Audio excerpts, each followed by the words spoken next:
Halo Pak Rifki, Halo Bu. bagaimana pembelajaran hari ini?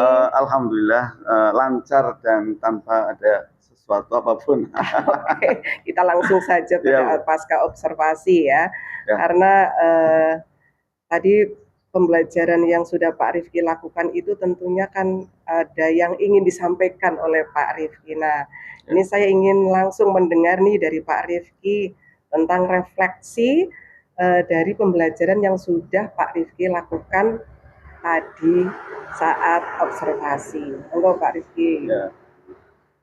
Menurut saya bagian yang paling baik adalah saat persepsi di awal. Ketika saya mengaitkan materi dengan pengalaman siswa saat hujan dan proses air menguap di lingkungan sekitar itu, siswa terlihat antusias dan aktif menjawab.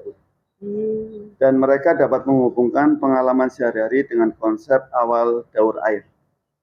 Oh iya, apa sih indikator yang membuat Pak Rifki itu merasa bahwa bagian itu adalah bagian yang sangat berhasil? Untuk indikator yang membuat saya merasa berhasil yaitu tingginya keterlibatan siswa, yang pertama. Yang kedua, banyak siswa aktif menjawab. Yang ketiga, banyak siswa yang aktif mengangkat tangan. Oh Dan iya. yang keempat adalah memberikan contoh pengalaman mereka terkait hujan dan penguapan. Dari respon spontan mereka, terlihat bahwa mereka memahami konsep awal yang saya sampaikan. Wah, luar biasa. Pak Rifki merasa ada kekurangan Uh, yang kurang maksimal misalkan?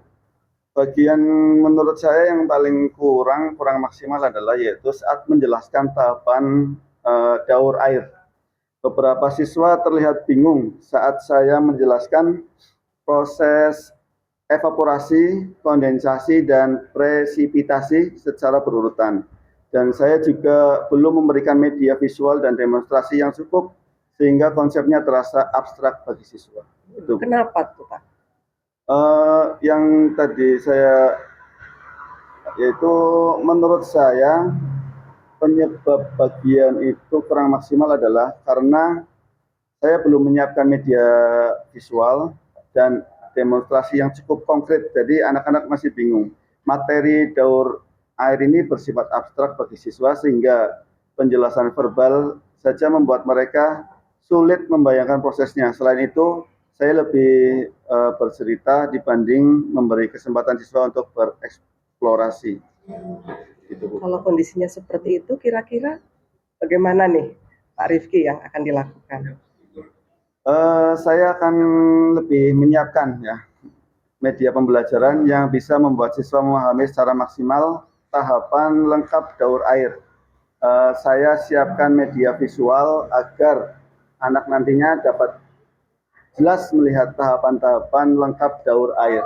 Itu Bu. Oh iya, media visual itu kan banyak ya Pak Ya, Rifki. ya. Nah menurut Pak Rifki, ini adakah yang sesuai dengan karakteristik di kelasnya Pak Rifki? Untuk kelas saya merasa video animasi pendek itu sangat efektif sehingga siswa-siswa biasanya lebih fokus saat menonton media bergerak dan animasi dapat memperlihatkan proses daur air secara runtut dan menarik sehingga lebih mudah dipahami siswa. Oh, iya. Pak Rifki, bagaimana sih ini Pak Rifki untuk bisa memastikan bahwa media tadi itu mudah dipahami oleh siswa, mungkin termasuk kemampuan belajar siswa yang beragam tadi. Ya, untuk yang saya lakukan untuk tadi setelah melihat siswa telah melihat media visual itu, saya akan memberikan contoh nyata atau demonstrasi sederhana. Ini membantu siswa yang kesulitan memahami gambar abstrak. Oh, demonstrasi ya. Iya, demonstrasi. Oke, bagaimana demonstrasi itu akan bisa membantu siswa memahami keterkaitan antara tahapan dengan daur air, Pak Rifki? Oh iya. Saat demonstrasi berlangsung nanti, saya akan mengarahkan siswa untuk mendeskripsikan apa yang mereka lihat dan mereka akan menanyakan apa yang terjadi setelah itu atau mengapa ini bisa terjadi dan mereka akan melihat hubungan sebab akibat antar tahap dalam daur air. Itu. Jika tetap siswanya itu belum memahami, nah Kira-kira yang mau dilakukan Pak Rifki apa? Untuk siswa yang memahami, sebagai tindak lanjut, saya akan meminta siswa untuk menggambarkan kembali tahapan daur air dengan bahasanya sendiri, Bu. Biar Iya, dari iya, iya, situ iya. saya bisa melihat bagian mana yang belum mereka pahami dan memperbaikinya secara langsung. Jadi langsung ya Pak Rifki Langsung, ya. dengan anak itu bisa berkomunikasi ya. Ya, ya. Nah, menurut Pak Rifki nih, kalau misalkan pembelajaran itu akan diulangi di pertemuan yang akan datang, kemampuan apa yang perlu ditingkatkan agar pembelajaran berikutnya itu berjalan lebih efektif, Pak Rifki? Menurut saya perlu adanya peningkatan strategi pembelajaran, yaitu pembelajaran diferensiasi untuk siswa berkemampuan beragam, dan perlu tutorial untuk membuat LKPD untuk level memahami atau mengaplikasi ataupun merefleksi. Iya, berarti Pak Rifki sudah paham banget ya bahwa siswa di kelas Pak Rifki itu kemampuannya beragam. Ya. Nah, rencananya Pak Rifki itu apa untuk mengembangkan kemampuan tersebut, Pak? Untuk rencananya saya juga akan mulai berlatih membuat LKPD bertingkat, mulai dari level memahami, mengaplikasi, hingga merefleksi. Dan saya berencana untuk membuat draft pertama, kemudian meminta masukan dari rekan sejawat atau dari Bapak Ibu Kepala Sekolah agar kualitasnya lebih baik. Kira-kira kapan nih Pak Rifki untuk menargetkan draft LKPD pertama itu sampai selesai sehingga bisa didiskusikan? Jangan lama-lama. Nanti kalau lama-lama jadi lupa ya, apa yang harus. Lama semakin. Kapan nih Pak Rifki? Saya kan itulah Bu, membuat draft, yaitu draft pertama untuk LKPD selesai dalam waktu sekitar 1 minggu. Dan dalam beberapa hari pertama saya akan menyusun level memahami dan mengaplikasi, kemudian melengkapi level refleksi, dan setelah itu saya akan meninjau ulang sebelum meminta masukan dari rekan sejawat atau Bapak Ibu Kepala Sekolah. Oke. Pak Rifki, tentunya dalam pembuatan LKPD kan butuh dukungan.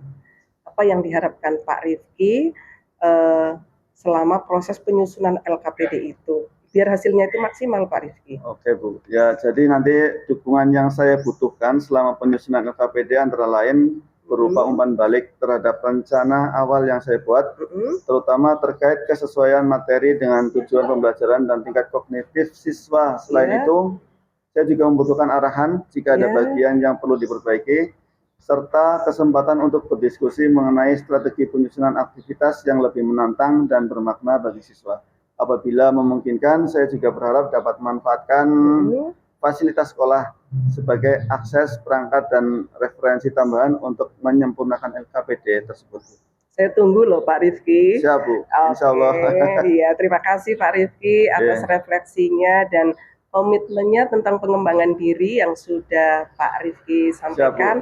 Saya mengapresiasi langkah-langkah perbaikan yang nantinya Pak Rifki rencanakan kembali. Dan nanti kita akan jadwalkan pendampingan berikutnya ya Pak Rifki, sesuai dengan kebutuhan Pak Rifki. Semoga nanti pembelajaran selanjutnya semakin efektif dan hasilnya semakin optimal. Terima kasih Pak Rifki. Terima kasih, Bu. Dan mudah-mudahan nanti sukses ya Pak ya. Amin, amin, amin. Luar biasa Pak Rifki.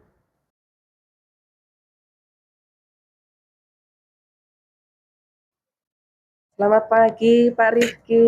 Selamat pagi Ibu. Waduh, terima kasih Pak Rifki sudah meluangkan waktu untuk sesi praobservasi ya Pak Rizky.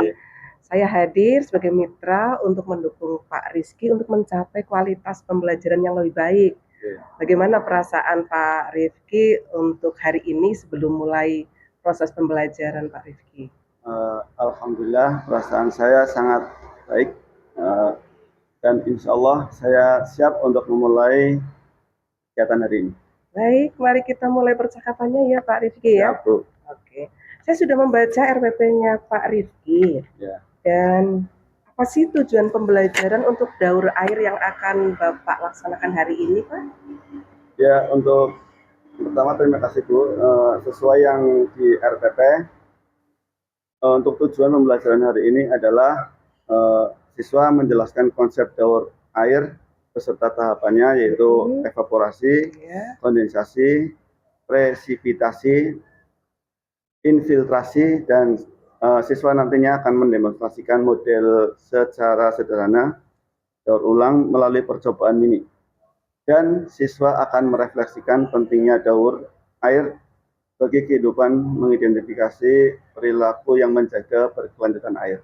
Oke, luar biasa Pak. Ini tujuan pembelajarannya sudah bagus ya, kompetensinya dan KKO-nya juga sudah bagus. Indikator apa sih yang paling Pak Rifki inginkan untuk supaya dikuasai oleh siswa di akhir pembelajaran ini, Pak? Untuk indikator yang paling saya inginkan yaitu siswa mampu merefleksikan pentingnya daur air bagi kehidupan. Oh iya.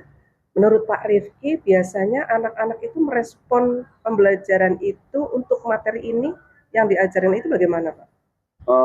Seperti biasanya murid akan melaksanakan tugas yang akan diberikan oleh gurunya. Ada tantangan, Pak? Tantangannya yaitu siswa akan merasa kesulitan untuk membedakan tahapan daur ulang. Oh iya. Tentunya untuk mengatasi itu pasti menggunakan media ya Pak ya? Iya. Kira-kira apa ini yang mau digunakan untuk kali ini? Biasanya untuk media yang digunakan adalah video audiovisual yang menarik dan saya akan menggunakan model PPL agar siswa mampu menyelesaikan masalah dengan baik. Wah, ini sangat menarik ini. Kira-kira ada pilihan model yang lain tidak Pak?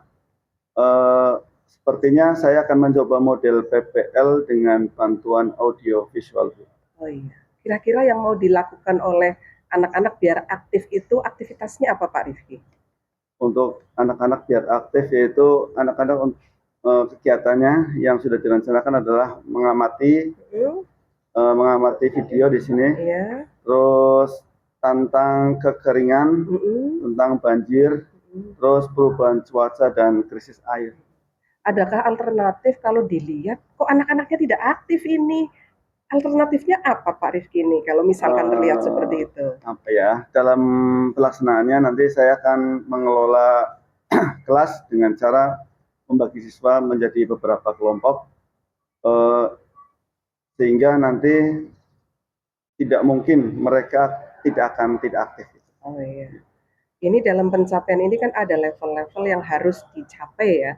Nah, bagaimana Pak Rifki itu memastikan tujuan itu tercapai di setiap level kemampuan siswa, Pak?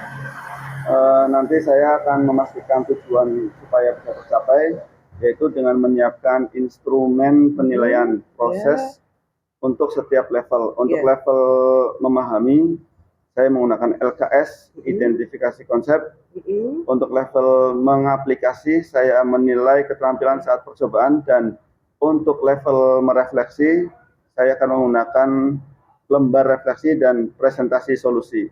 Dan saya juga akan memberikan umpan balik langsung agar siswa dapat memperbaiki pemahaman mereka. Oh iya. Pak Rifki sudah menentukan fokus yang akan saya observasi? Untuk proses pembelajaran kali ini saya sudah memfokuskan yaitu pada pengelolaan kelas. Oke, baik, terima kasih Pak Rifki.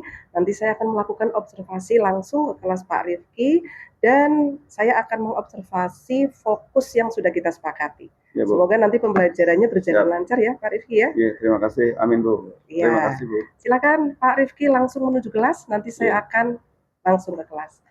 Ya, selamat. Oke Pak Rifki.